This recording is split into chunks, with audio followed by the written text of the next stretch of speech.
Vous savez, ce n'est pas sur vous qu'on doit voir votre réussite. Donc ça veut dire que si dans votre vie, n'est-ce pas, c'est seulement sur vous qu'on voit que vous avez réussi, c'est un échec total. Votre réussite doit être vue sur les autres. Le nombre de personnes que vous avez influencées dans votre vie. Est-ce que vous comprenez ce que je suis en train de dire? Quand on parle de la loi de la reproduction, ça veut dire qu'un leader doit être en mesure de se reproduire dans les autres. Je vais prendre un exemple simple. Quand vous me voyez, vous pensez à qui? Je vais les qui? Ça veut dire qu'ils ont réussi leur leadership. Très simplement. Un leader se reproduit dans les autres. Donc ça veut dire que demain, si toi tu meurs, hein, et qu'on dit qu'il a laissé un patrimoine de 10 milliards, il a fait comme ça, il a fait comme ça, et qu'on ne voit pas une personne qui te ressemble de manière identique, tu as échoué. Ce n'est pas sur toi qu'on doit voir ta réussite, ce n'est pas sur toi qu'on va voir si tu as réussi ou pas, non, c'est sur les autres. Combien de personnes est-ce que tu as influencé dans ta vie? Combien? Nous aujourd'hui quand on fait des vidéos, c'est pas forcément, c'est parce qu'on veut laisser quelque chose, c'est parce qu'on veut aussi que d'autres personnes, puisque nous on a été influencés par d'autres personnes, on veut aussi que d'autres personnes soient inspirées de nous et que la chaîne continue. Est-ce qu'on comprend? Donc les chefs d'entreprise qui gardent tout pour eux là, que je garde, c'est moi, non, ça ne fonctionne pas, ça ne marche pas.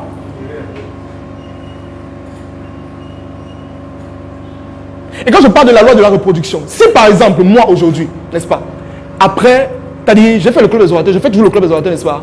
Il y a moi, il y a Christian, il y a Rostand, Herman et moi, ça fait 4, n'est-ce pas?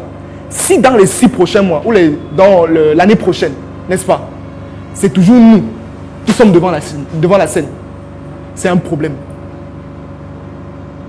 C'est un danger.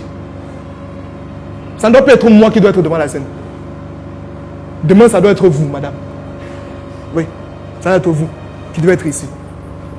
Parce que si c'est toujours moi, c'est toujours Franck de Bossi qui est là, qui fait tout le club des orateurs tous les jours, c'est que je suis en train d'échouer.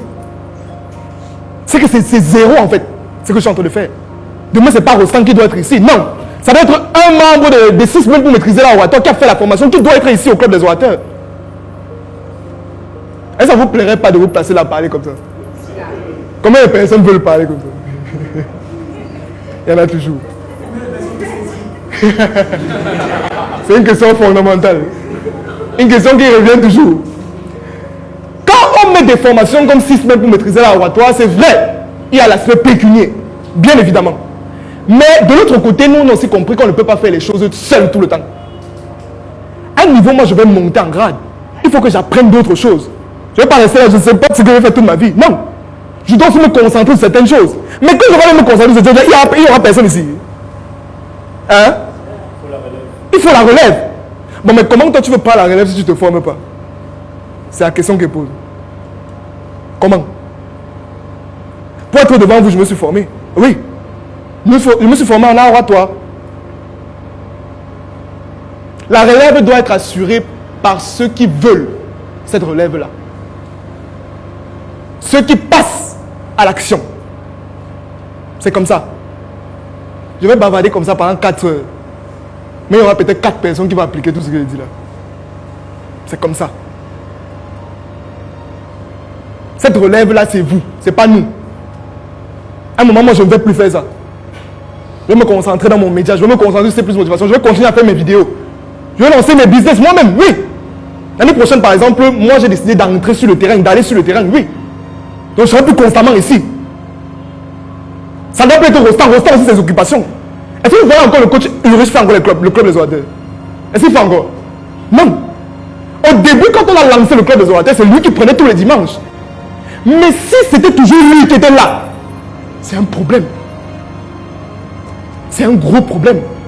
C'est pour cette raison qu'il nous prend. On se forme, on paye, on se forme. Allez, il dit, bon, d'accord, toi, tu as quelque chose. Viens, tu vas faire le club maintenant. On regarde Christian. Christian, oui. Christian, il est bon. Bon, d'accord, on va d'abord faire quelques ateliers, on va voir ce que ça donne. Après, tu prends le club aussi. Tu te vends aussi. Pareil pour Rostand. Rostand s'est formé à 6 semaines pour maîtriser la hauteur ici. Peut-être lui, peut-être il va venir après vous parler de son parcours. C'est un gars, est-ce que vous connaissez la guérilla marketing? C'est un as d'aguerrir marketing. Je ne sais pas s'il y a quelqu'un qui le dépasse dans la salle. Si vous explique comment il a fait pour entrer dans cette maison, c'était la force.